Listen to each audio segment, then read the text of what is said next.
Good evening, televiewers. Welcome to another edition of Prime Hour on My Media Prime, the last edition for this week. And today we're going to be discussing on ensuring citizen trust and meaningful participation in sustainable development. What are those strategies that we need to actually put in place to engage the population as far as development projects are concerned in our respective municipalities and communities? We are discussing this with members from LUCMEF in Boya, who are going to be telling us what it would take and what should be done, even also talking about what the population should do to engage policymakers to bring meaningful or sustainable development in their respective communities. We are going to be discussing with Herbert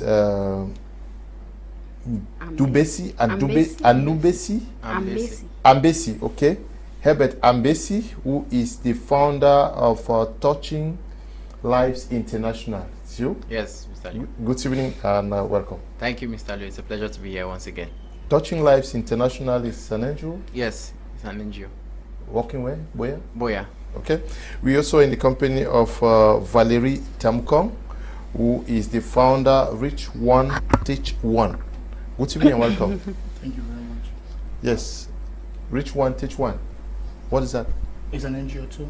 Okay. It's in Boya. Actually, it's Reach Back. Okay. Reach Back. Reach Back. Okay. We also, and you are an executive member of the Commonwealth Youth Peace Ambassador Network. And we also in the company of Shey Lesley Ringnyu, who is a human rights officer, founder of Lesley's Foundation. We're glad to have you with us this evening. Thank you very much. I'm happy to be on air with you too. Okay. Human rights activist. You're defending the rights of many persons? Yes, and especially for young people and women in particular. Yeah. So we are more interested in seeing how the voices of young girls and young guys are being heard in Cameroon. So there was a situation of a young girl who was molested in Boya by other young girls. What did you do about that? Well, indirectly we had to call the attention of other young people who are perpetuating human rights to know that anybody who violates human rights will not be allowed free. And also we also as a team, we saw as maybe going to the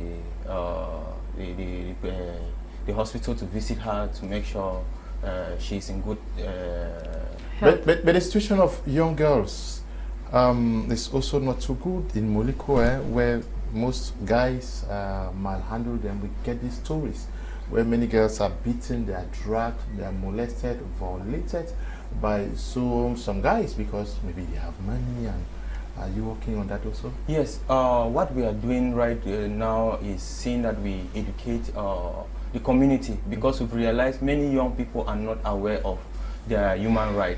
Like the last year, December 10th, we had a human right open door day activity at the University of Boya, Open Common. It's an open show, and we use that platform to educate young people on human rights, their rights, and some of the violations that is commonly happen in the community, and how they can actually protect their right and how they can report it. Okay.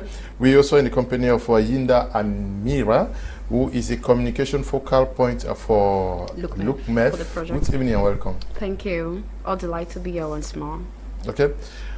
We are going to be discussing on ensuring citizen trust and meaningful participation in sustainable development. How do we even assess the level of participation of the local man in most of the developmental projects being carried out in their respective communities today? Mr. Leo, when it comes to assessing the involvement, it has to do, it's apparent in the way people take decisions that come from the different bodies or the different institutions that are out there to ensure local community development. So how well people embrace these changes, or how well people embrace these decisions that come from these local government authorities and the like, tells whether or not they're involved in the decision making. So if new decisions come up and then people are agitating, and it is a clear sign that maybe it's something that is addressing an existing problem, but which is not a priority problem. So when you fail to get information from people, when you fail to get the existing problems from them, you might be solving one problem, and at the same time they are still disgruntled because you are solving a problem which is not their priority, which is not primordial to their needs. Yes, you are. You believe that many persons do not see the projects that are being implemented as very needful or addressing their immediate problems. But what is it? I want us to understand the perception. You are living with the people. What is the perception? What is their feeling? What is your reading of their participation in sustainable development in their respective communities? Let's take a practical case. In Witingi, that's a community. Yes. We can say in maybe in Dop, that's a community. We may go down to Manfi, that's a community. How involved are the people in these projects that are being implemented there? Thank you very much, Mr. Leo. You are talking about the people's perception, and I'm going to talk from a standpoint because just to let the viewer know that this topic is coming as a result of the project that is ongoing right now, that is being implemented by Martin Luther and Junior King Memorial Foundation, which is LUCMEF, and of course being sponsored, partnered with the U.S. Embassy. And just to say that since it's ongoing, so definitely the problem it's the situation you're trying to highlight is a reality on the ground, because we experienced that. And one of the things we found out on the field while carrying this project is that at the end of the day, a lot of persons do not participate in the sustainable development. It could be whatever capacity, about our communities, because they believe that it is not your roles and your responsibilities.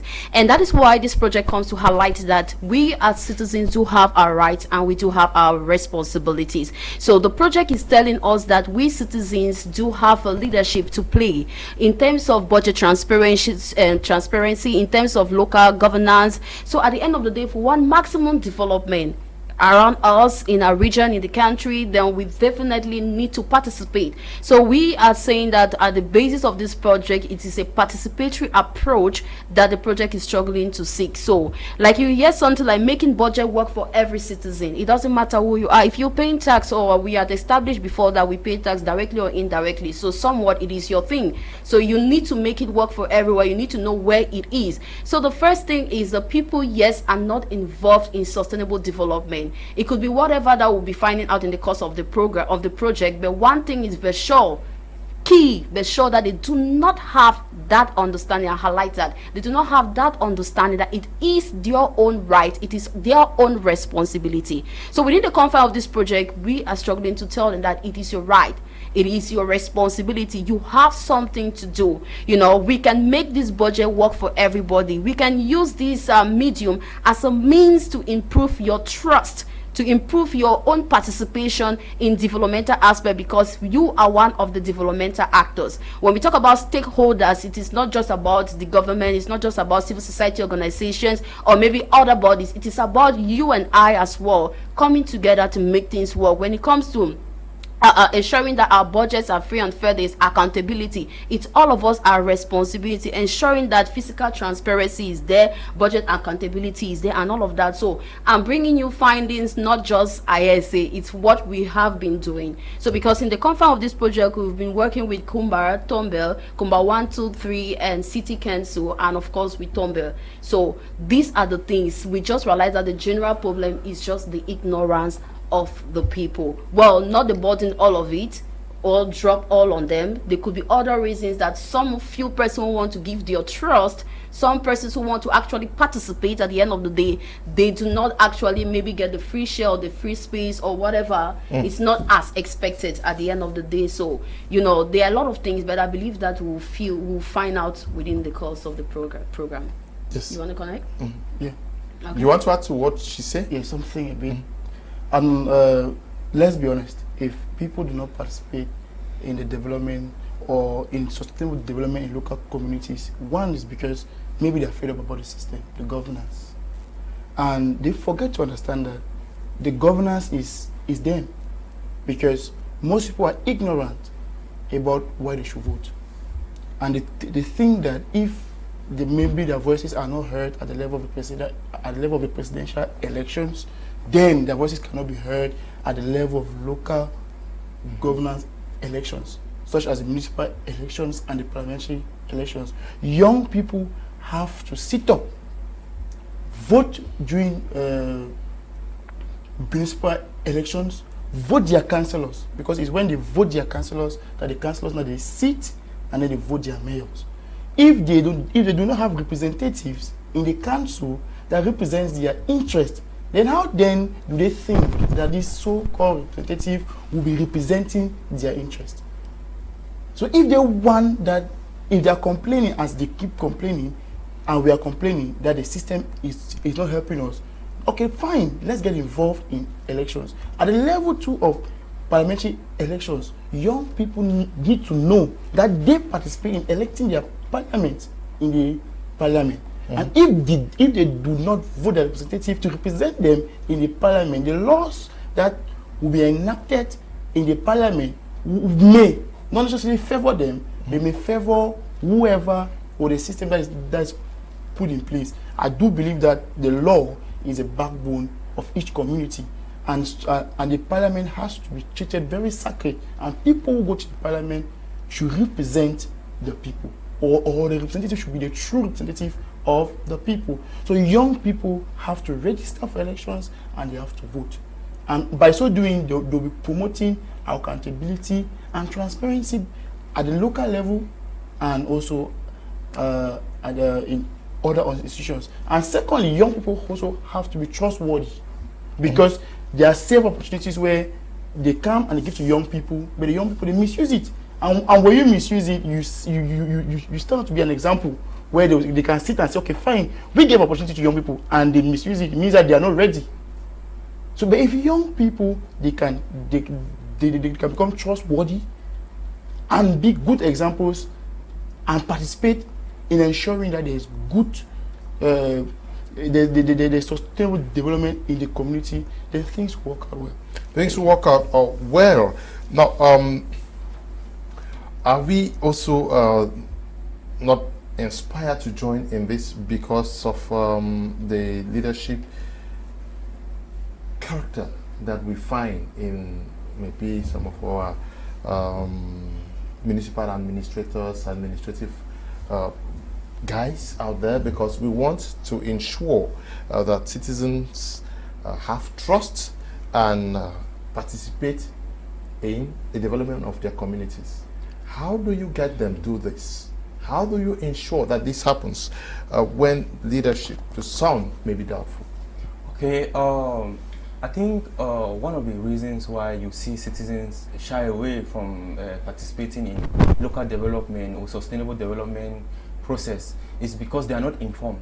Like, you look at the level of the municipality, the council through their councillors, that is being elected by the population. I suppose when doing budgeting fiscal year, where the council sit down to draft their budget, they need to involve the community, where we come with participatory budgeting. I think it's a new ideology that is, I mean, it started, the ideology started in Brazil and it's working, and many countries have tried, and that process has been working. I think that also has, we have that as a part of the council, where they have as responsibility to take back the budget to the community, to tell them that this is what we have and this is what we are planning for you, and the population tells them that no, this is what we think is a priority for us to work on.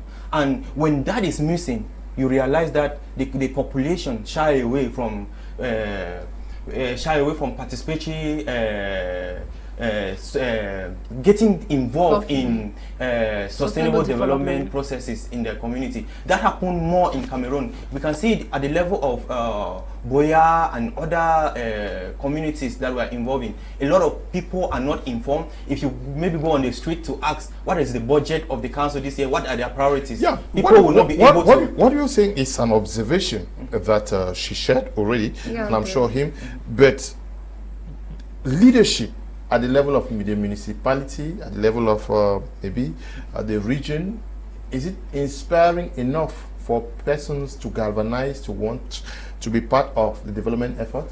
I think that is not, because they are not actually working with the community. They are not when a good leadership, a good structure is there.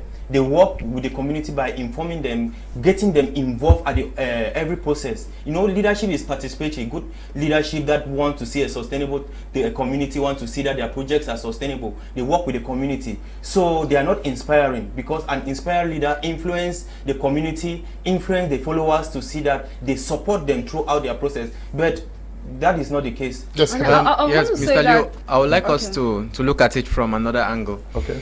I think that very often we identify what we cannot do because we have a wrong leadership. But we fail to identify what we can do when we are going to have a good leadership. That is preparing ourselves. Exactly, because I strongly believe that the problem is not always the leader. The problem is the citizen in most cases. Because why do I say so? The leader is just one citizen who has been granted that opportunity. So you at the grassroots level, what are you doing? Are you building your capacity? Are you developing yourself? So I think that at some point or instantly, immediately, we cannot change the leaders that are there, but we can build ourselves to take up these positions. We can build ourselves and we can empower other people to be able to bring the change that we need. If all we can identify is a mistake in the leader who is just like us, tomorrow when we are placed in that position, another person is going to identify the same problem. We keep going round and round, but there's going to be no change. So I think that each and every one of us has to be taken away from the leaders. Exactly. Well, not absolutely, not absolutely, So but then it should not be entirely on focus on what the leaders are not doing, but what we can do. What I want to add is it's a two-way fixed thing. And I think that as much as he's dwelling on the citizen, you see they are having two different ideas. This one is saying that yes, the stakeholders are not doing enough, and that the citizen, okay, it's a two-way coin. But I think that both of them have a responsibility to play, and I would say that the stakeholders are actually doing something to an extent.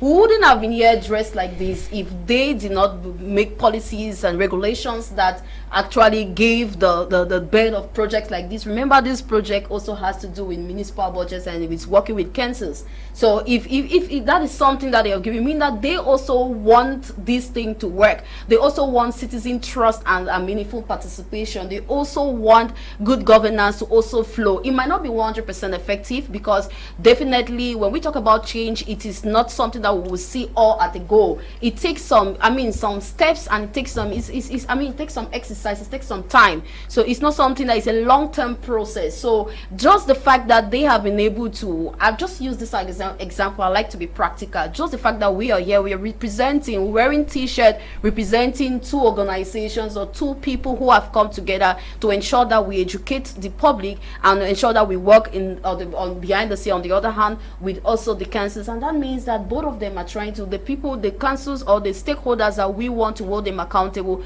also know that there is a fair share. Of course, it is all written in the law. I might not be able to quote it directly, but it is, I think, in the course of the program we'll find out, that says that it is our rights, all of us, both the stakeholders, both the citizens, to work hand in glove to ensure that we have sustainable development, to ensure that there is fiscal transparency and all of that. So meaning that in both ends, everyone is trying to do something. And so you don't sit on the other end because you are not aware, because you don't know of your own rights, you don't know of your own responsibility, and then you're feeling like, hey, I should shift my own blame. I'm getting out to Herbert's point, shift my own blame now to the next person. Before you hold another person accountable, what have you done for yourself, to yourself about that? What have you done? Because we are the people who always want to throw stone, and if you keep throwing the stone, we'll go round and round the circle, like you said. Yes. She says that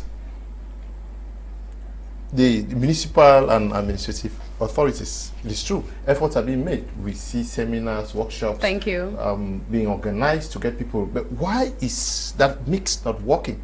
Because efforts have been made severally. He mentioned something. Is there something that is not working that actually catches or ignites that zeal in the people to wanting to fully be involved? Okay. I think he mentioned something that it's a young process that is coming, and it takes time. It started in Brazil, and other countries are catching the fire. Whenever a new thing comes, who catches the fire just boom. Yeah, but is it new? is it a new phenomenon for the people to participate in their development? No. I'm not sure it's new. It's not, but generally it's not. But I think the challenge we are facing, because for us to have citizens, to ensure that citizens actively participate in the sustainable development of their country, there need to be an open and transparent communication.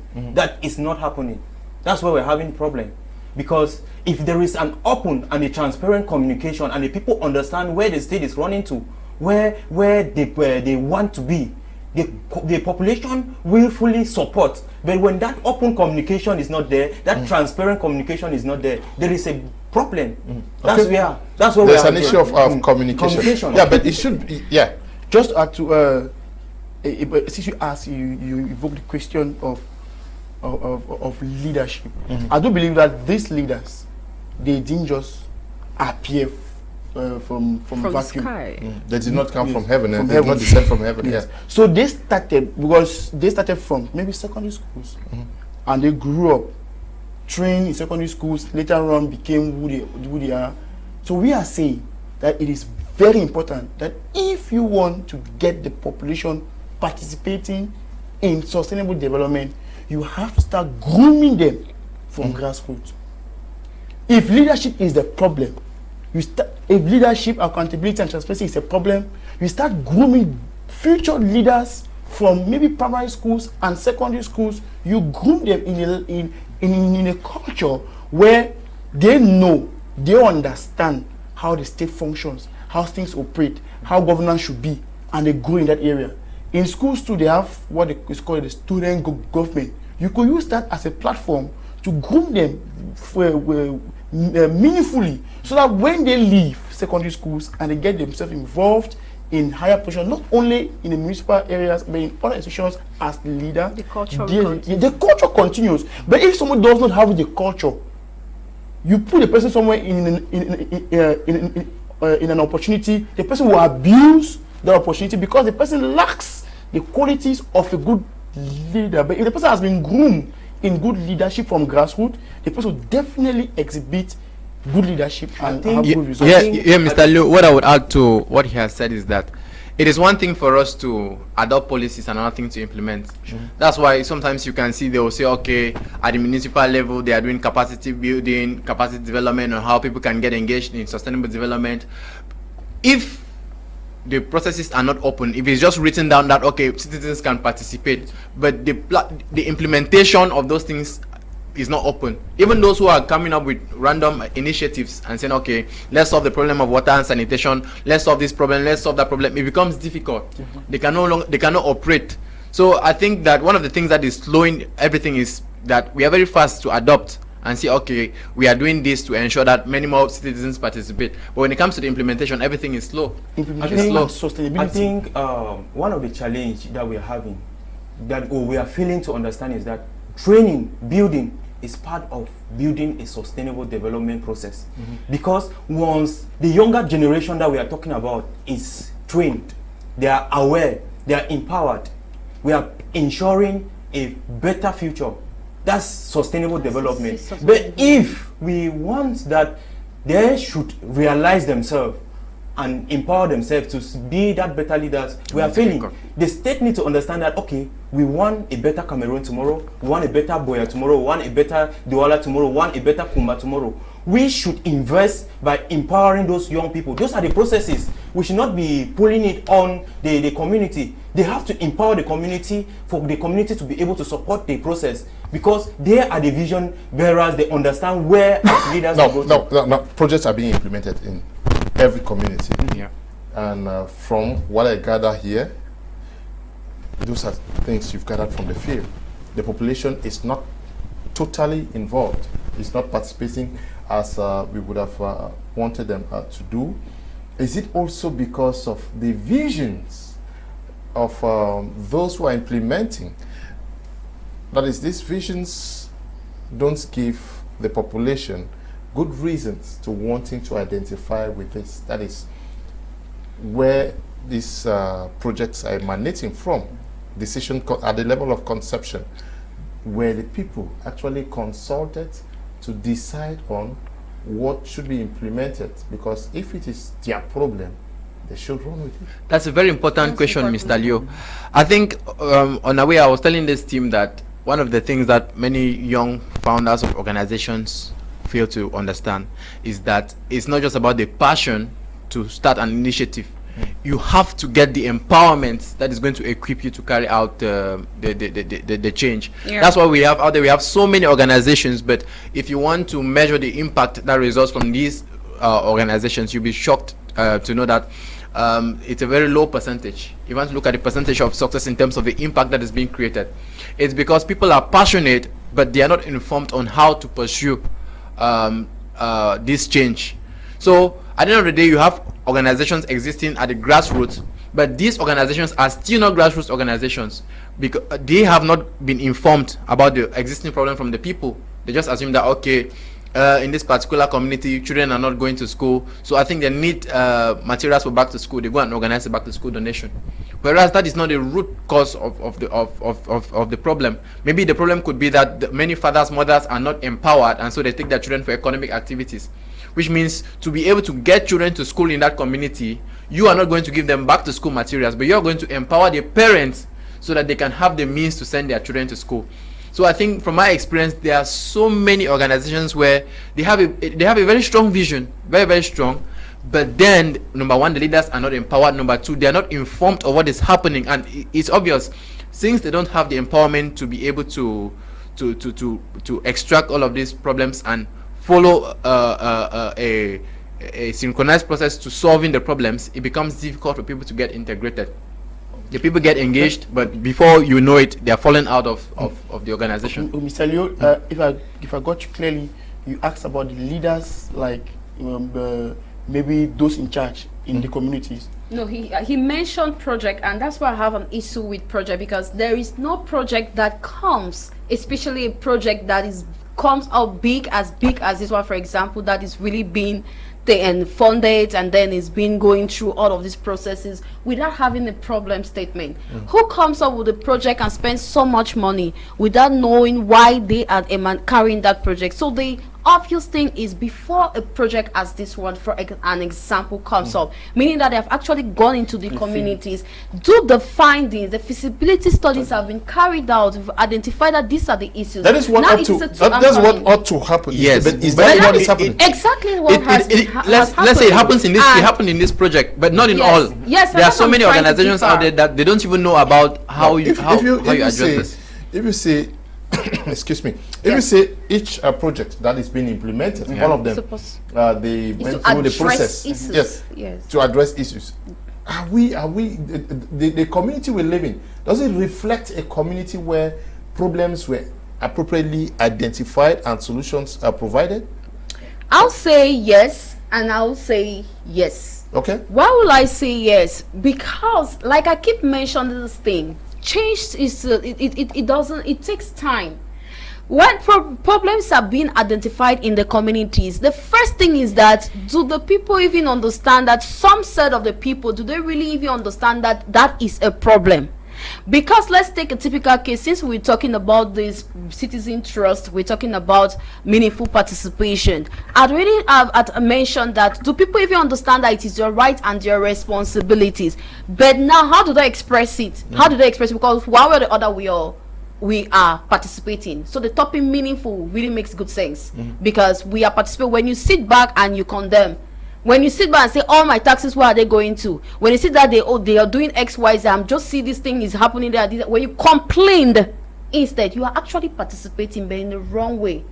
So from that complaint, that already tells you that there is a problem, and the problem could be now in two ways. One, from you as the citizen, that you don't even know that you also have something to do instead of complaining. One. and secondly, they know that, okay, fine, they are complaining. Truly, we carry this story. I really see that, yes, the XYZ needs to be done by XYZ, and it's not, they have not done it. Then there is a middle. So how do we come in between now to ensure that both parties come to get the understanding that you have your responsibility, I too have, and then we can all bring that on the table and have a fair share? Mr. Leo, I'll still say that even if citizens are complaining about a certain problem, before you go as an organization to write maybe a grant and say that, okay, there should be funding so we solve this problem, there needs to be a proper needs assessment. Whereby, because it's not just people complain about things that even they themselves can solve, and which is not even a key problem. Absolutely. They might be talking about something, but like in the air, but when you really go and do a proper needs assessment, you discover that what they are talking about is just on the surface. It's at the surface level. If you solve a root problem, a root cause, it solves everything. So you don't just say, okay, people are complaining about this, and then you write a project and you want to implement. You go. That's many organizations miss this. They miss the needs assessment process. They just feel that, okay, we have some information and there's this grant that okay, we have to write the project as soon as possible to win the grant, and they're going for it. At the end of the day, you're solving the problem, but which is not the primary pain of the people. It's about touching what is the main issue that they have. If you touch that, then you're going to be able to solve other issues that they have around. Okay, let me add something. You know, we are talking about ensuring citizen participation in sustainable development processes. Yes. And we are looking at just one actor, which is the civil society organization. We have two. Civil society might try at all levels to see that the citizens are involved at the processes and involve them even at finding the problem. But we have another, which is the main, the government. Now, we are talking about trust. We look at young people. There are many good projects that the government has, and we are working with young people in the community, and we know they are ready to support, to see that the project goes successfully and sustainable. They want to be involved. But that trust is not there. The government does not trust the young people. They will feel like we are not skilled enough to handle those processes. Yes, the civil society sees it that no, we can involve everybody matters at this. But the government feels like, no, this is, or the council, or that particular developmental body feels like there is this limit. Young people do not have this skill.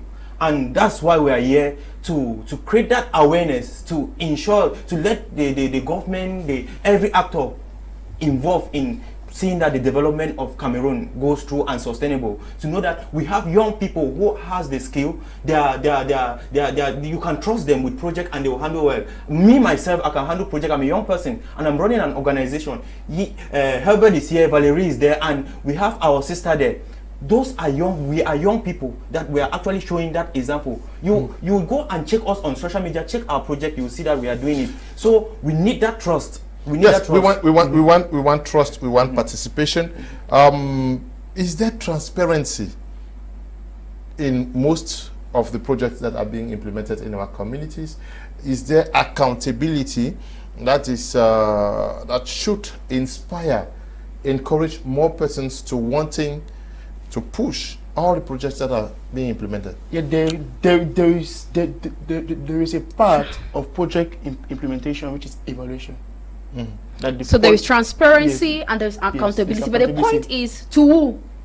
So now what the community will see, it is the work that is being done. That is what should give them that trust. Yeah, but I'm getting a little bit confused here.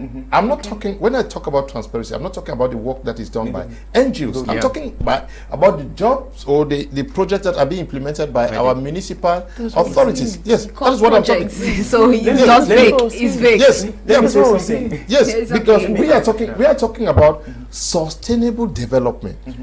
Now, most of these projects, take where we are in Douala, most of the projects that are carried out by the municipal authorities, right?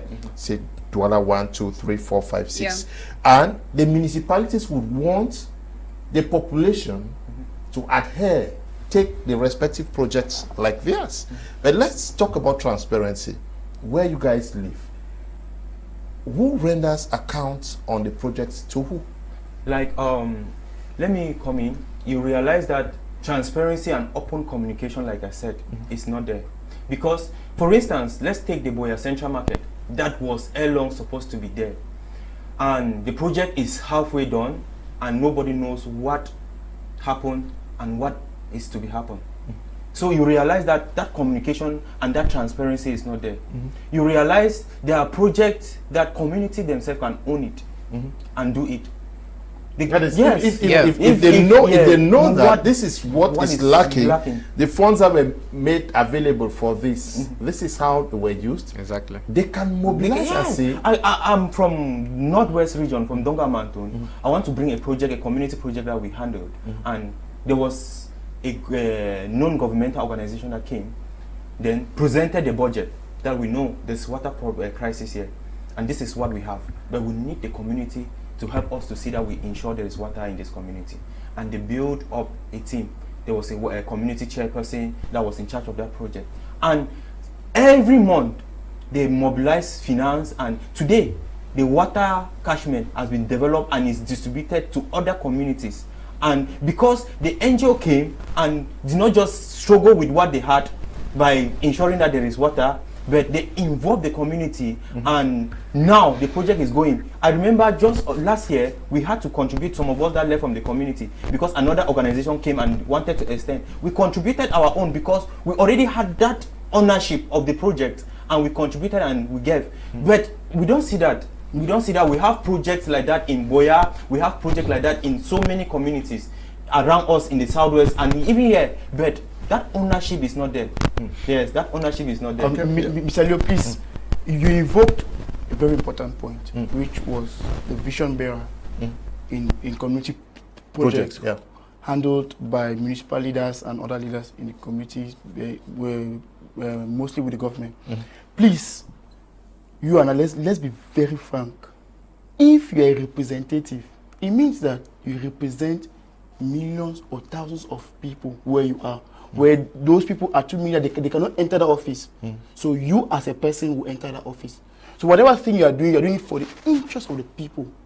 But now when the people do not participate in putting you into that office, maybe a scheme or a system, put you into that office, which vision do you bear? Yeah, but you bear the vision of the scheme, not that of the people. So maybe the projects that are being brought up are projects that suit well with the scheme of the system, but to the disadvantages or to the disadvantage of or to the detriment of the people. Yeah, but my question is, let's assume that President Paul Biya is supposed to lead Cameroon, and many persons did not vote him, right? Less than 2 million people effectively, less than 2 million Cameroonians voted for President Paul Biya to be president of the republic, which means that, like you are saying, majority did not vote. Exactly. You understand? But once elected, he is the president of Cameroon. He's not the president of those who voted for him. Yeah, exactly. And should render account to Cameroon, to Cameroonians.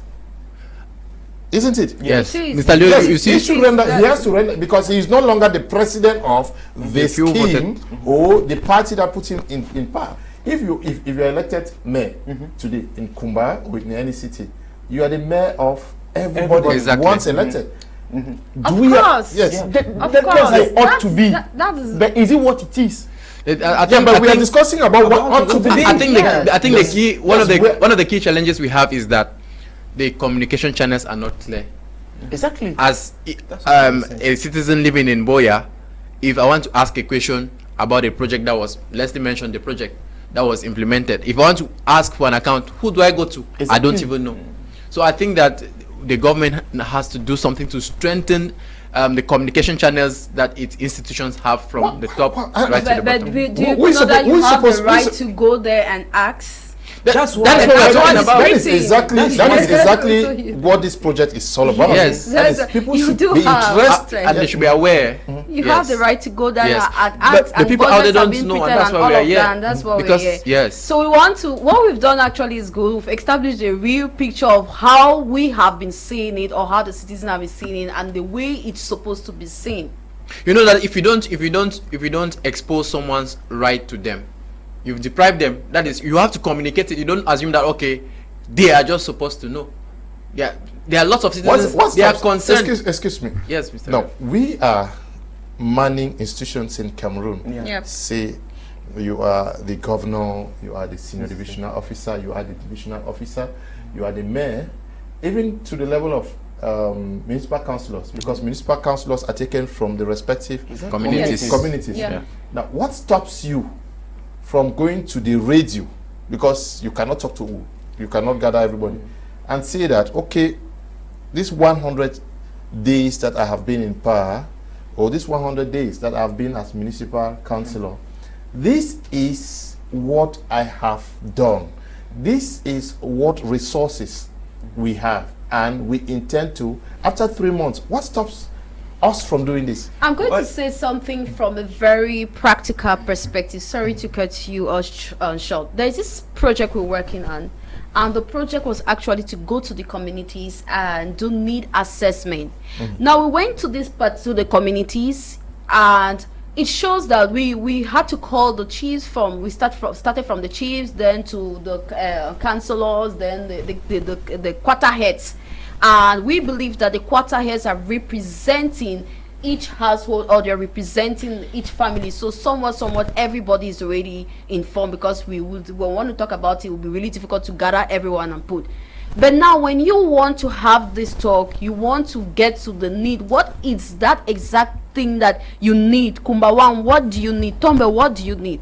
And the people themselves, the quarter heads representing those various quarters, do not come there. They themselves don't come for such a meeting for need identification.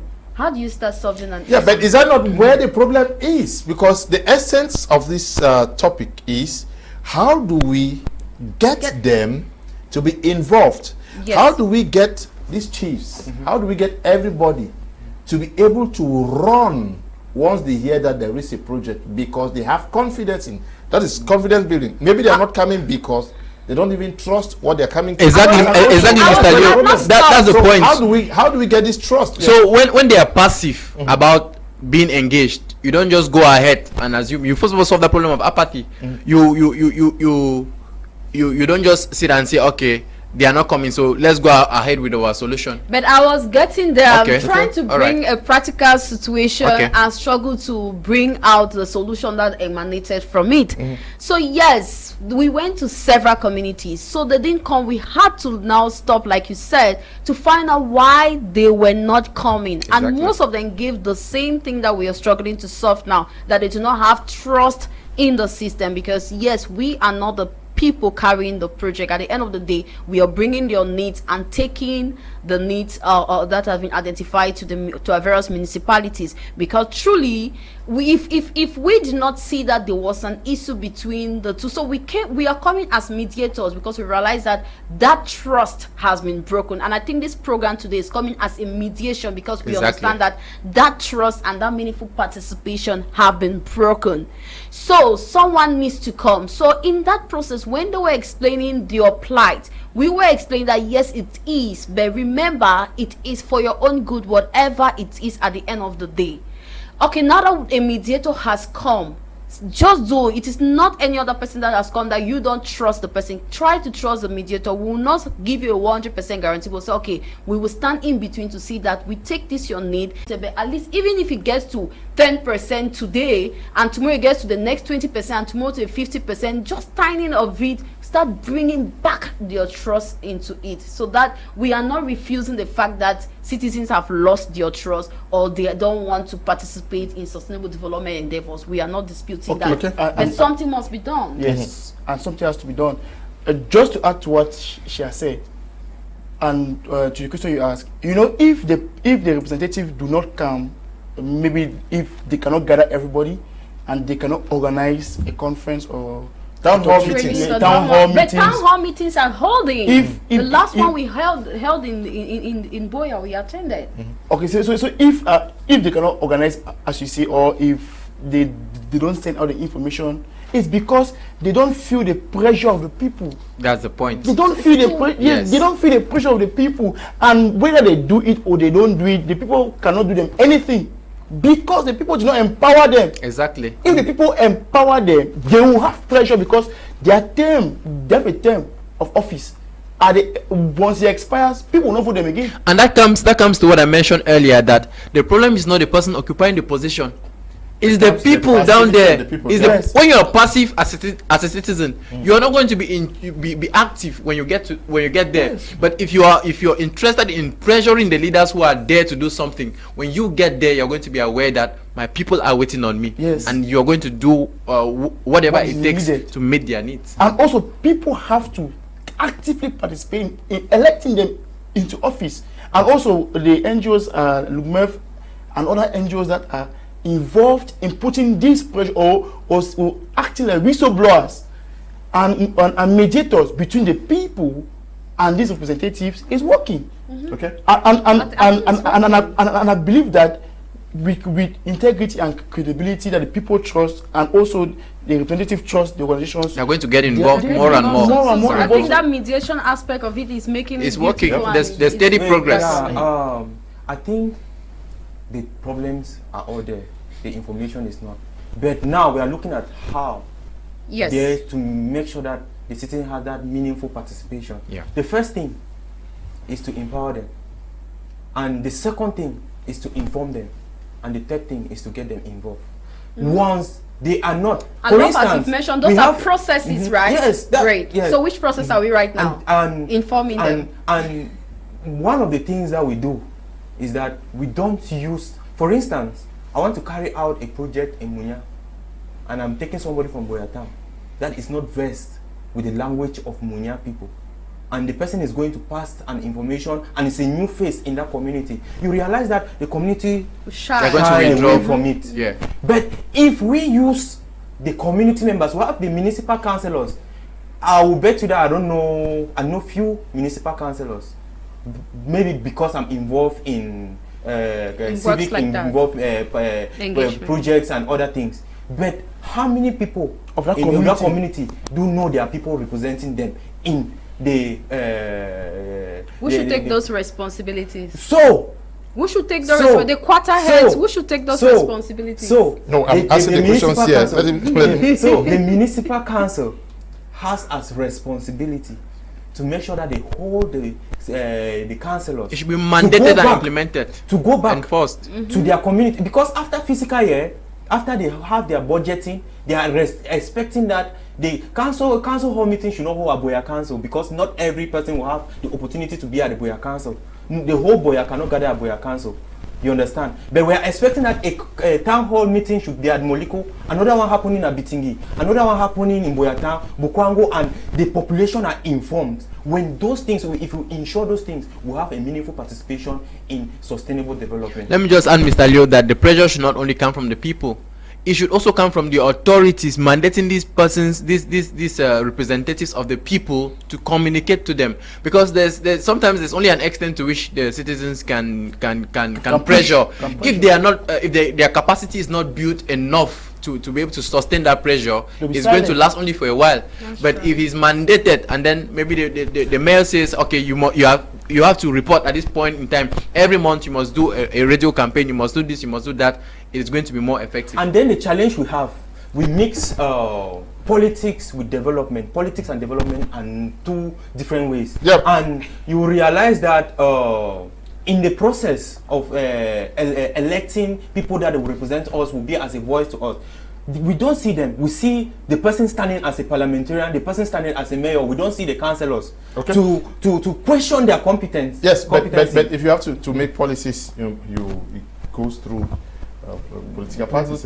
Yes, I know that laws are made by MPs, and MPs are representing different political parties. So you should also encourage Cameroonians who want to be involved fully in decision making of almost all the aspects of this nation to get involved in politics.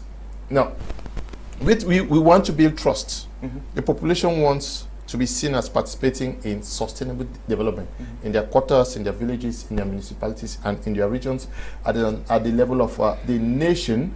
Yeah, but should we also, in a bid to build trust, always prioritize the locals, the common man, to be the drivers the drivers of these projects, because when you import almost everybody into the community to engage in, you alienate them, and they don't identify themselves with some of these projects.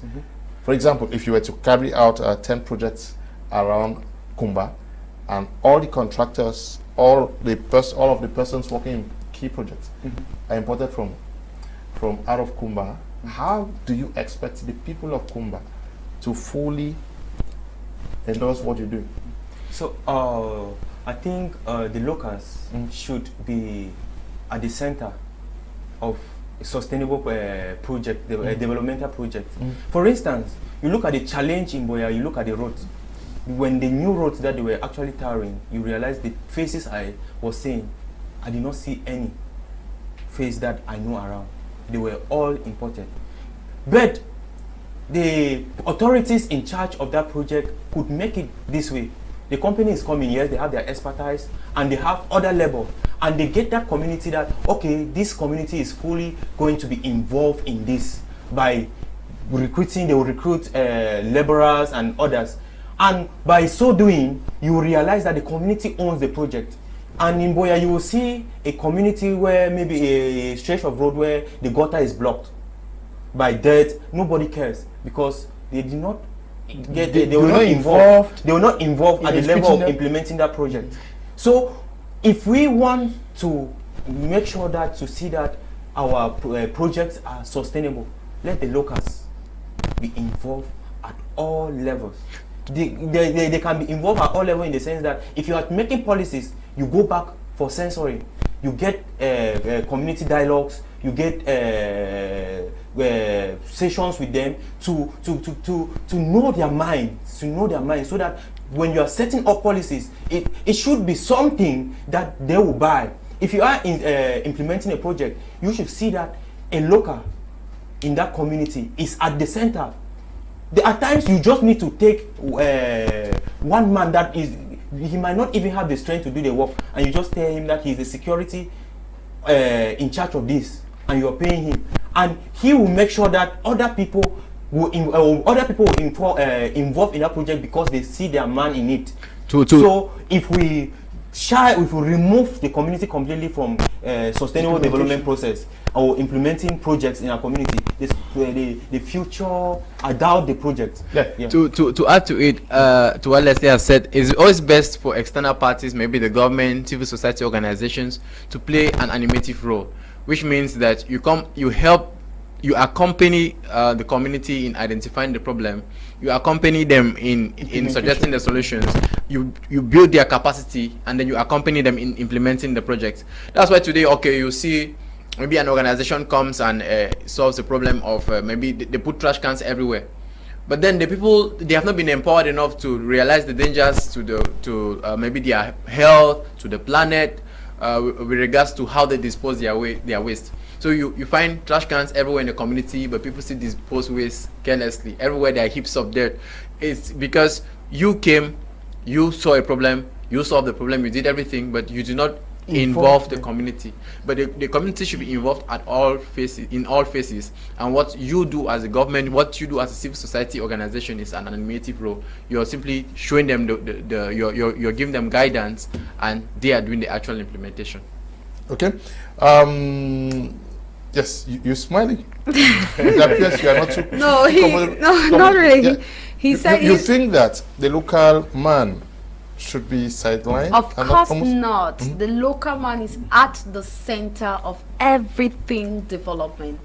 No matter how small you are, you have a voice to say.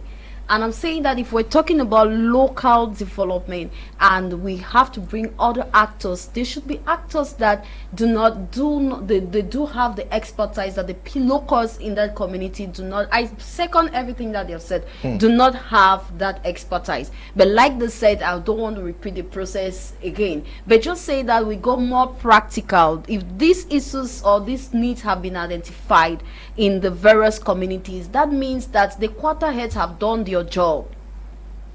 If the quarter heads have done their job, they have worked hand in gloves with the councillors, and they have worked hand in gloves with the chiefs. That's every stakeholders that is consent with that community. No, I think that at this stance, I want to say that at this moment, I'm just thinking based on a lot of sensitization that has been done in various communities and of course in our various municipalities, that hardly will you see a project that will really start in a particular community without at least the main stakeholder in that particular community being aware. So who is the highest authority in that community? It could be the chief. Without the chief being aware, say something takes place in Bitingi and the chief of Bitingi or the main stakeholders are not aware, it is now up to them to also disseminate the information.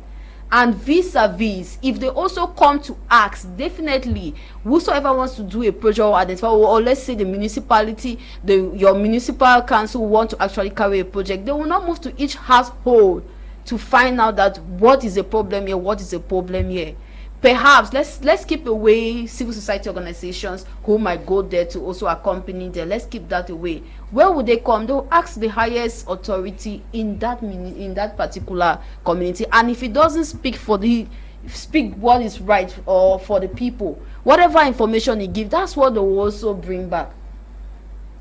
That's what they also bring. I think that even the municipal wants to come, for example, to fix a road, is because people have been complaining about that particular road now. Or would they see, why did they not leave any other road and just come to that one? So somewhat it got to their ear because they have also pointed it at the problem as a problem. But the thing is that your main priority at that time? It could be that yes, road, they have issues with road, but maybe their main priority is light because they need security. So people will not be attacked, armed robbers and all of that, or girls will not be raped. Maybe that's their main priority. So they will want that, okay, this is my priority one. But they won't come and fix a road that is already fixed. And they won't fix a road that does not have use, meaning people have actually laid complaints on it. That is just what it is. I mean, if we have a chat with the municipalities, they'll also tell you that this is some of the channels that I'm saying from a practical perspective. These are the channels that they have used. Building trust and meaningful participation. Should we also look at the process of selection of those to lead our respective communities? Because if the process is not too clear, people would say, oh, you don't represent us, so we do not care about whatever you're doing. Yes, for sure. Every community, especially local community, if a leader wants to come from that community, the leader has to have resident in that area for a very long period of time. Because if you are of that community, but you were out of the community and you want to come and run in as leader in that community, you do not understand the reality, the intricacies, the challenges, the difficulties faced by that community. You may have been there and you think that the way you left that community and the problem that they were facing at that point in time when you left is the same problem.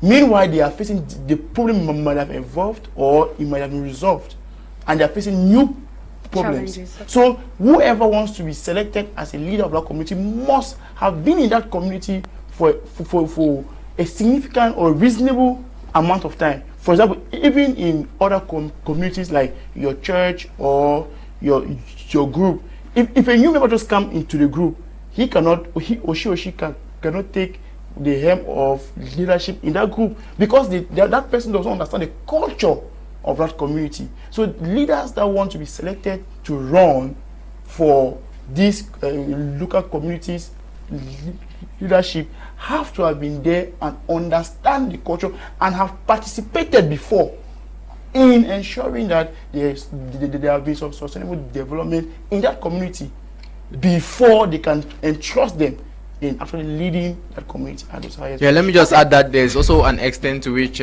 selection can help.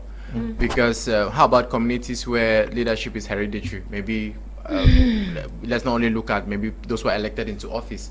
Let's look at traditional rulers, opinion leaders like quarterheads and the like, where there is already a line, a lineage. So at this point in time, we're not going to be talking about election because they are all people from the community. Yeah, but we're talking about empowering them so that they can identify the problems. Yeah, but it still works at that level. If the next in line is not as responsible, they could be the next. They should be able to identify who can best take the. Yes. In some cases, it's not very practical. I'll take I'm from the Northwest region, for instance, and chieftaincy, where I come from, is hereditary. Yes. And maybe, so it's about who is on the throne, who is going to determine his next of kin. And if that person is not enlightened enough, it's going to be difficult for the community. We've seen so many cases here.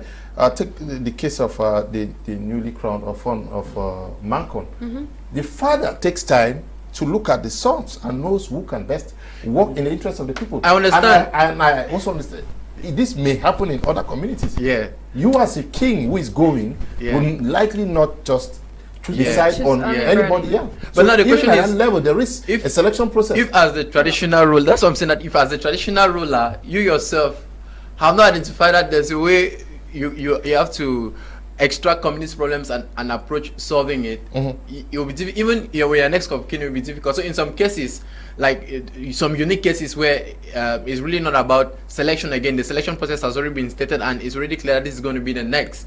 What is going to work there is capacity building, where you come in to tell them that, okay, this is how you can be able to identify the issues of your community, and this is how you can approach solving it. Okay. Yeah. Well, I still want to add something about the other wing of talking about selection, saying that the community still have a role to play. I take a practical example with a particular community in Boyatang. I think I've shared the story once, and that community every day have a certain day that the boys, that is the men link, they have a it's a youth, but just for guys, for boys. So they have a day where they come up to clean the community, clean the surrounding, ensure that the bushes or the gutters and all of that. And they actually have a quarter head and they have the councillors, but now they have always been going to their quarter head for the quarter head. They contribute their money to do whatever if they need small 100 francs and all of that. So they have actually been asking their quarter head for accountability for some of the projects that they have been doing in their community and some of the things that they have been doing. And the quarter heads he has not been accountable. And sometimes when they even put money together, he's not accountable. I'm just talking a small community. And this has gone on for some time. And one day when they woke up after their cleanup exercise, they barge up to him and they talk to him. This is what we want now. Tell us what happened. This, we did this and this. And the man was not accountable, and they gave him a warning themselves. They wrote they took themselves that we are the masses, we are more than him, and he's working for us. So if he's not accountable, he's not working with us, we are doing all the things of developing our community by ourselves, and he's not involved, then at the end of the day he cannot be our leader. And what did they do? They wrote to the chief, because he has let me say a line person, someone is ahead of him, and they wrote to the chief, and the chief had to summon him, and they had to put him on duress, put him on hot seat. You do this or you step down. So in that case, the community have actually done their part. They have actually not sat down and just folded their arms and said that, okay, fine, they condemned their leader at that point in time and just say, okay, whatever he is doing, we've done, he has eaten our money or whatever, and get angry and get disgruntled and allow their community to be like that. They decided to say that it is our community, we must develop it, this is where we are. And they did it, and then they voted him out, and he was replaced. Okay. That's a selection process example, which is very practical. Good evening, Mr. Liu. In some communities, the voice of the citizens are not heard because developmental managers do not seek or ask what the people need and at what time the projects are useful. Also, there is an environment of fear and distrust because there is no freedom of speech, and leaders do not work with the people and for the people, but they do things to be praised from the top. Bless Ngaiwi, writing from Yaoundé. Good evening, Mr. Liu and all the members in the studio. This is Bradley writing from Yaoundé. Most of us here, we have good IT solutions to some problems we notice in our country, and you said it is the municipal leaders that give projects for us to take it as our own. If I'm clear, does it mean that our project solution ideas can be considered? No, they can aptly be considered, my brother. Good evening, guys. I just saw the topic of trust contributing to sustainable development. I think what we need is teamwork. Okay. Yes, teamwork is what is needed for us to get our communities to the next level. Good evening, Mr. Kum. Our one major disadvantage of getting locals in local projects is that most locals, when employed in local projects such as road construction, these locals, most of them tend to be very lazy. and list a committed aid or local project, probably because it's in their community, and where labor is imported from outside local community. The employee coming from outside the community is very committed because he or she knows that I am coming for a mission and has no time to waste because they want to make money fast and return to his or her main base. Simon is writing from Kuma. Yes, those are also we are saying that there are advantages and disadvantages. That could be a disadvantage of getting local guys to do the job. Good evening, Mr. Liu. I'm enjoying your program. Courage to the young panelists. Let us keep up with the spirit of educating our population. Change is not okay. Trust is everything we need to get our population engaged in development of our community. I'm Walter Kelechi, watching from Boya. Good evening to you, Walter. You are not here today. Good evening, Mr. Liu and the entire panel. I like your programs, and each time I miss any of your program, maybe because of electricity failure or something else, I get so mad. Just like you said, Mr. Liu, if you are a leader, you are not a leader for your family but for the community. Even if your close neighbor didn't vote for you to be there, you should take it as a challenge to work genuinely so as to even provoke them to go in and vote you in the next mandate. Theodore Mengot writing from Yaoundé. Good evening to you, Theodore, always watching the program. Yes, let us look at the process. You talked about need assessment. Let's look at involving a common man in most of these projects that are implemented in our respective municipalities. How should they be consulted? It is true that the municipal councillor who represents them is speaking on their behalf, but should that be the way of deciding on which project to implement? Okay, No. I would say no, because the municipal councillor might have what he thinks is the right project for the community, and going ahead with the, maybe proposing that to the council without seeking the consent of the community, which is very wrong. And the community itself having what they think is a priority. For instance, you are looking at constructing a stadium in Boya, which might not be a primary project that the Boya community needs. They need roads. And you think that Boya needs a stadium to attract development, but the population thinks this is what we think we need. So the councillors, the municipal council, need to work solely with the community to know their needs. And because we are looking at sustainability, we are not just looking at solving the immediate problem you are seeing. We are looking at building a project that will not compromise future problems. And you realize that if the councillors work without the locals, they will cause more problems. Because I will tell you that there are many projects that the government or the civil society organization and many other people have done in other communities that they did not consult the locals, and the project failed. Mr. Leo, to take on from where Lesley has stopped, I would say that when it comes to the aspect of needs assessments, there are different opinion leaders that are involved, and they are in different domains. We have the traditional rulers, we have the political rulers, leaders like the MPs, the senators, councillors. We also have leaders of other movements, groups like youth groups and the like. So the first thing is always to bring everyone on deck, make sure that everyone has a common ground. But you also identify who now has an upper hand. If it's a religious issue, the primary people are going to be the religious leaders. The traditional leaders can always come in, a political will also come in to give an idea on their view, because what happens is, if there's a religious problem in the if it's the problem that can be attributed to a religious cause, these people would have been coming to this opinion leader to give their views. If it's something that has to do maybe that is in the capacity of the traditional ruler, he is there in the community. He listens to these people on a daily basis. They come and complain about this, come and complain about that. So when we want to solve those community problems, I still think that we get, first of all, to the opinion leaders. And but now when we get in contact with the opinion leaders, we can be able to assess whether they are really informed.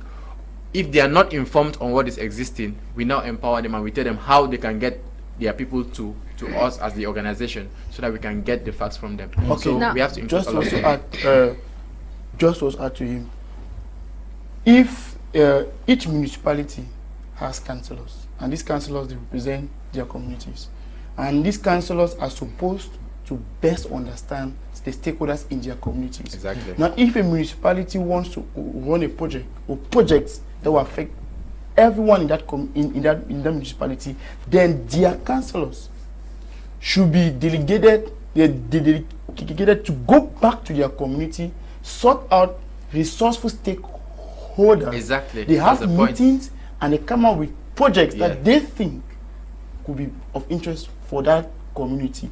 Then they sideline some representatives.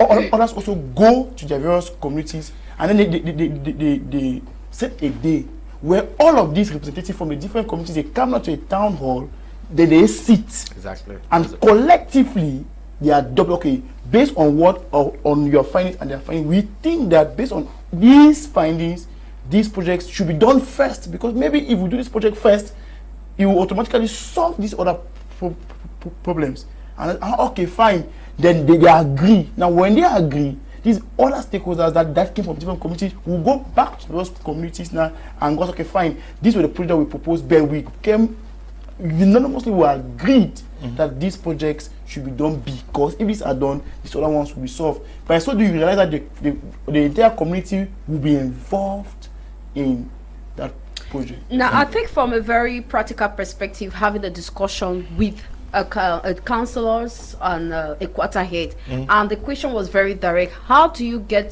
to know that these are the projects that you actually want, or these are the needs of your people? Is it that you sat down with your cabinet as a quarter head and maybe they wrote into your own quarter is bad, so you must pull it to your side? No, so I'm talking from his perspective, and he said he mentioned something of complaint, that most of the time people will come and complain. When they complain, they document it. When they complain, they document it. That's one of the ways in which they gather the needs of the communities. Another way in which they gather the needs of the community is that sometimes the community is small as much as it is. They do the town crier in their community and gather and say, okay, let's sit down. They calm down. Those who can sit, they look for a comfortable time, and all of them sit. That's each person from each household send one representative. It could be a boy, it could be a man, it could be a woman, it could be, so they gather. So sometimes they even do it based on the sexes. They could say, okay, they want to gather by the youth. They gather the youth and they have this conversation with them in terms of the need of the communities, your problems in the community. Sometimes it is the men. I'm saying from my discussion with the person, how did you come up with the problems in your community? That was my question. And they'll do that. So they could do it all unanimously, with one household being represented, or they could do it with just maybe the youth, or they would do it with just maybe the women, because women have their own needs and all of that. And they to take the two reports and they work with it. So the ones that have been coming, so if whatever you people have discussed from their finding, and it concerns with what people they've always have complaints about, maybe it could be a particular road we fell, or maybe it could be a particular no street light and then we were attacked and all of that. So they document all of that, and that is what builds their needs. They now start doing, after that need assessment, they now start prioritizing it. And that process, when it is done, it is already filed and documented and probably handed to the person who do the presentation to the municipality, which is mostly the councillors, already has that finding. So you see that with that strategy, which to me was a good strategy, each person is then represented. It is now up to you. Now the other question, the other thing that he said that he had as challenge is some people still do not come. Whereas, because people will not, you don't expect him to move to your house, to sit in your own house and ask your own problem, move to this house and do that. It will be very difficult. The only way is to move every other person, you work on it and come up with it. So when you see that, you realize that even you at the level, if someone in your house is going to represent you, is actually representing you, and your voice is being heard. directly or indirectly. So when that is already fight at that level, it is what is being taken to the municipal councillors or to our various municipalities, and when they want to they enact that particular community to carry on project, they go to the file and check which was the first. Okay, if it's the first, can we handle this? We should also understand that the fact that we have given out, I'm saying we've got all coming from communities, the fact that we've prioritized and problem A, it doesn't mean that must be the one that will be solved. The municipal will look at it. Okay, fine, you say water was your issue. Now if water is your issue, do we have a way to actually get water there? What will it cost us?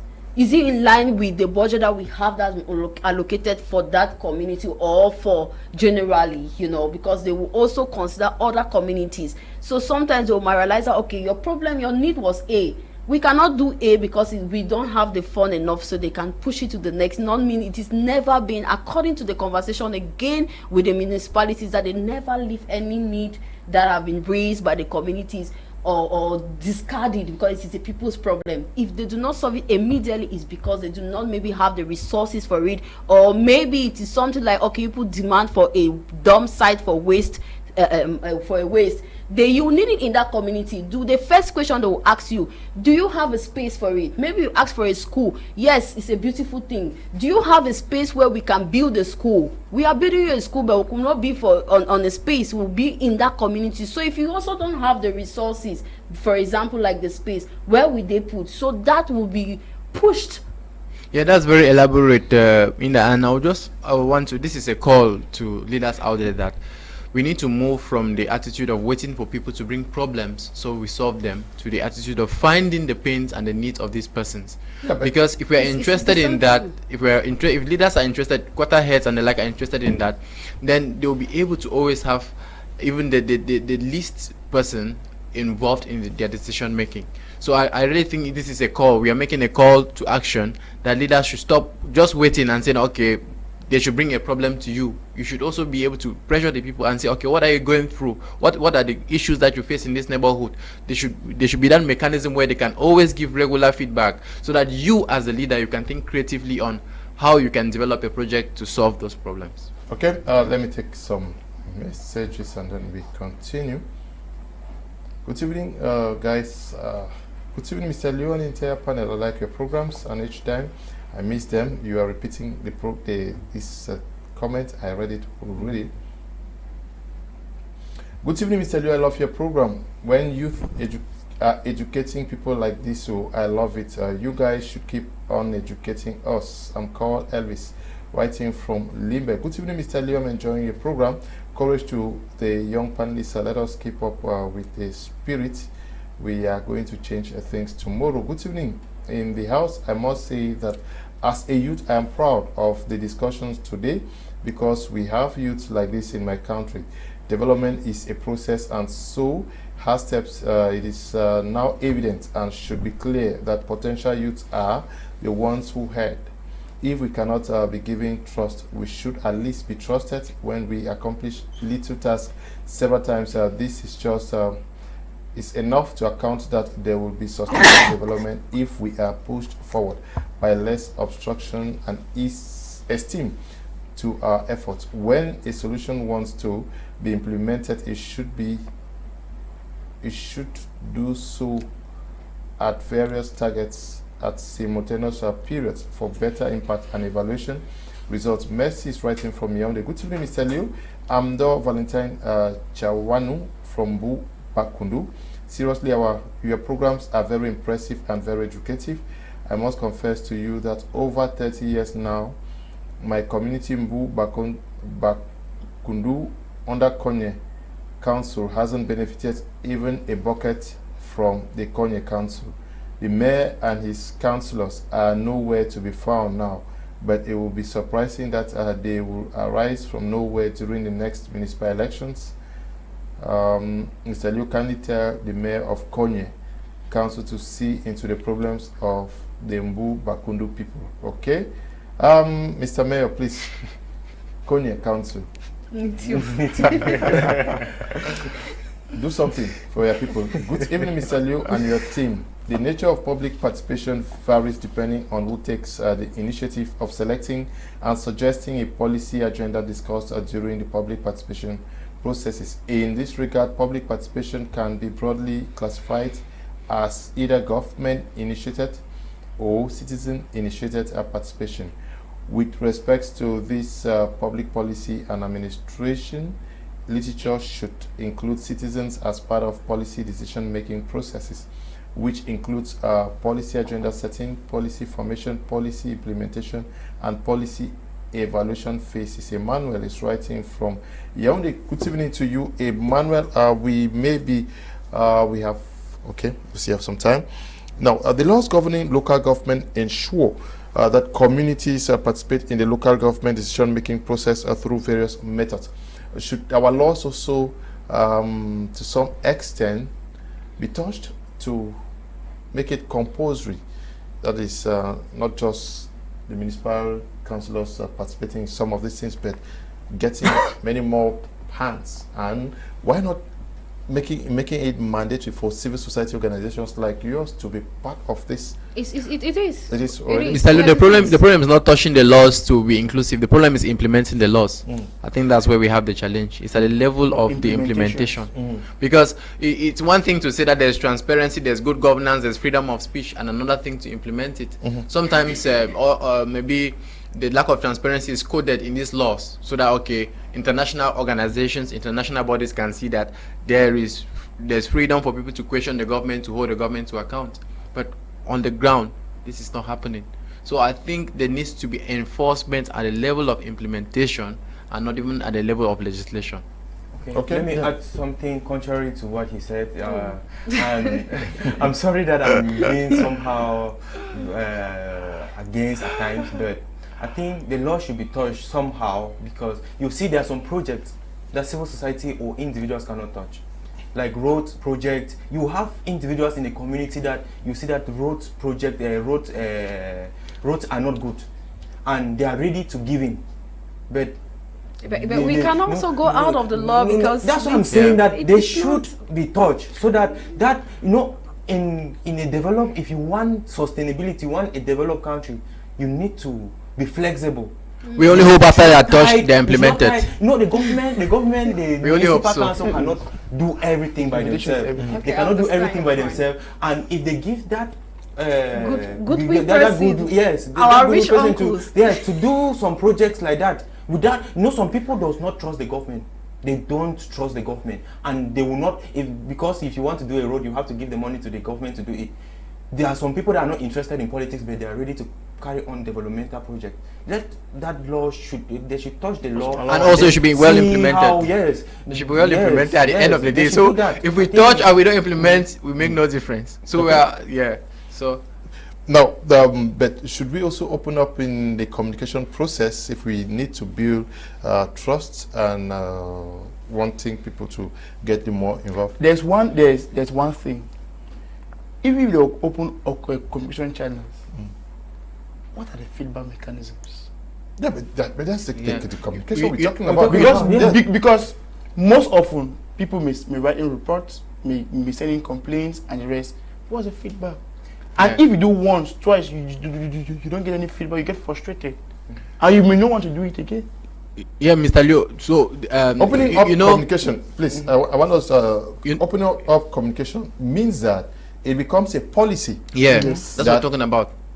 After every 2 months, there are 10 town hall meetings that are held now, and then maybe every month we are on radio to talk like we are talking, and then get feedback. People talk, and people can ask questions to justify why this road and not this road. Exactly. Let the people be aware, actually have a clear vision on what is being happening. Mr. Liu, that's why we are here, and we are hoping that these our leaders out there, who are our municipal councillors, our mayors, those who are in charge of the legislation, they should. We are here to let them know that we really need the clear-cut communication channels. When we talk of transparency, it's all about a mechanism for the citizens to hold the government accountable. And if it is not clear-cut, then it becomes difficult. So I don't know, but we can only make a call to action like we are doing like this, and keep doing so, saying that at your respective levels, make it possible for us, the citizens, to receive feedback from you. If you are the member of parliament, you should devise a mechanism so that people in your locality can always get to you when they have feedback. If you are the mayor, you should make it easy and make it clear. People should know that, okay, on so and so day you can come, make your point heard, and you can hold us accountable. We are calling on these leaders. Your people have placed you there. You have the responsibility to make it work. You have the responsibility to open the route for them to communicate. But if you keep blocking it, it becomes difficult, and the community cannot move ahead. There's an adage, an African adage, that if one person cooks, the entire community can eat the meal. But if the entire community cooks for one person, he or she cannot finish the meal. So you, as a leader out there, you should realize that you are there for your community, and you should enhance their ability to communicate and to get account for all the things that they request from you. So and we are not forgetting the fact that the leaders also involve the chiefs, the councillors, and all of them. All the leaders, all the stakeholders that are involved. Yeah. So we're saying that we also have a responsibility to also do the communication, because as much as we are saying that or calling to action for communication channels to be open, and it is being open, and then we do not make use of it. Exactly. An aspect is providing incentives to motivate people to wanting to participate. Yeah. How do we give people incentives, or how do we motivate them extra? The first incentive is, I think the first incentive is highlighting the little results that come out of the little efforts we are doing. Because previous projects. Yes. I mentioned during the last edition of our program that sometimes people don't see how their contribution is going to bring a change, especially when it is something that has to do with a long-term change. If it's something that you can easily see the result in the short term, it's easy for people to get in. But when it's something that is going to take a longer period, it becomes a little bit difficult for people. So the first thing is you highlight the change that is taking place, and when you're highlighting the change that is taking place, the little impact that is taking place, you highlight their role. You make them to realize that, okay, it's not taking place because we came, it is taking place because you accepted us when we came to help you address the problems. So I think these are two core incentives that if you can present it to the people, then they are going to be able to get engaged. And to add, I think another thing is for them to acknowledge some of the complaints, because if the community keeps complaining and you are not responding to it, you are not acknowledging the mistakes, because yes, some might be true and some might not be, but just acknowledging and responding some will motivate the community to actually they have them at heart. Yes. Yeah. Okay, I'll take 2 messages and then we call it for today. Indigenous contractors are not angels. I know situations where we wait for them and they never come, and we see foreign contractors doing the work. Years ago, Yaoundé approved 15 kilometers of tarred roads for Limbe and Kumba. The first phase was 5 million.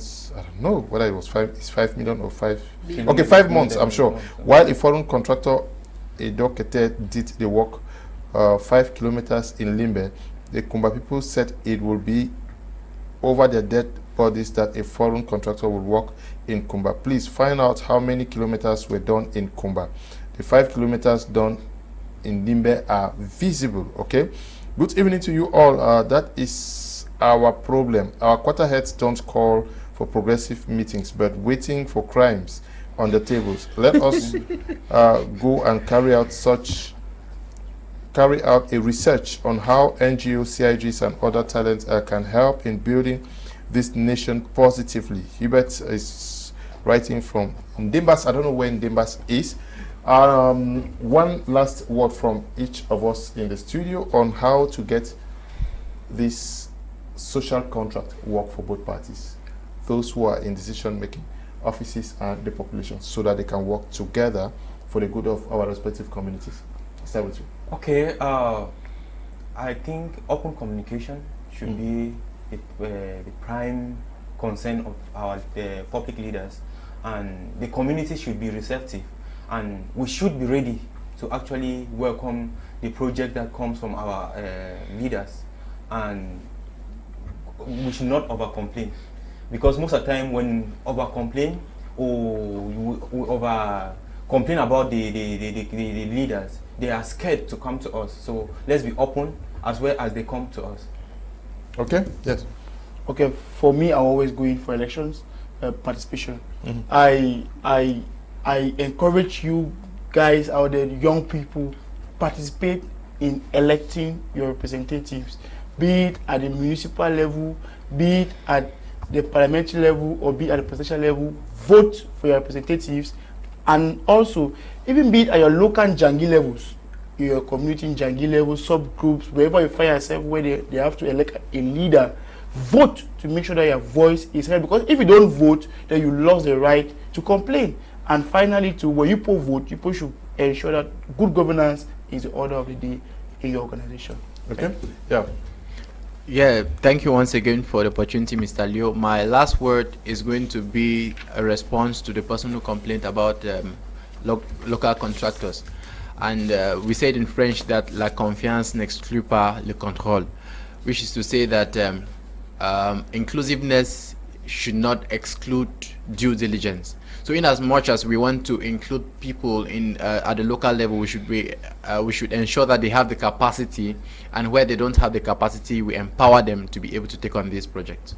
Okay, yes. I'll say that citizens, yes, we all have the responsibility when it comes to bringing sustainability in our various nations, and we should know that it is a gradual process. No matter how steep, how difficult it is, we understand that our participation have actually been limited because there is not enough trust. We understand that a lot of things have been happening that have not been the way that we want to go, but we can't just give up on it, because it's better, like I always say, it's better you be part of the solution now than you in the future to come and cry over spilled milk, or wishing that I had this opportunity that I would have made a difference. So you better join to be part of the solution rather than being part of the problem. So it's a gradual process. We're talking about trust, and we first need to start by trusting ourselves, trusting our communities. Like someone made a comment talking about your own local representative. I think he mentioned your quarter heads, and imagine that if he's starting at that level, which you're actually representing each household, then what more extending to our municipality? So at the end of the day, it all boils down to all of us. We can just make this thing work by putting in all our effort, realizing that at the end of the day, we are the people that will benefit. When we talk about sustainable development, we are looking at the way that we have a comfortable life right now, and then we still, when we leave, we still have the opportunity. The people coming behind us still have that opportunity to have that better life. So the life secures us while we are here on earth, and give the opportunity for the generation to come, which is a beautiful thing. So it's going to take time, but it is possible. That's what I would say. It's going to take time, but it's very possible. We want to thank you, Herbert Ambesi. Yes, who is the founder of Touching Lives International. We also want to say thank you to you, Shey Lesley, Ringnyu, Human Rights Officer, founder, Lesley Foundation, and also to you, Valerie Tamukong, founder, Rich Back. It's Rich Back. Okay, but what I have is Rich One, Teach One. We also want to say thank you to you, Inda Amira, Communication, a focal point for LookMef, and to all of you who took time off to watch this edition of the program. Next week, we're going to be going back to our voting, our best institution or personality of the week with the best private university in Cameroon. As from next week, we are going to give you, the viewers, the opportunity to tell us who the best university as far as the private sector is concerned in Cameroon. Stay blessed. Bye-bye.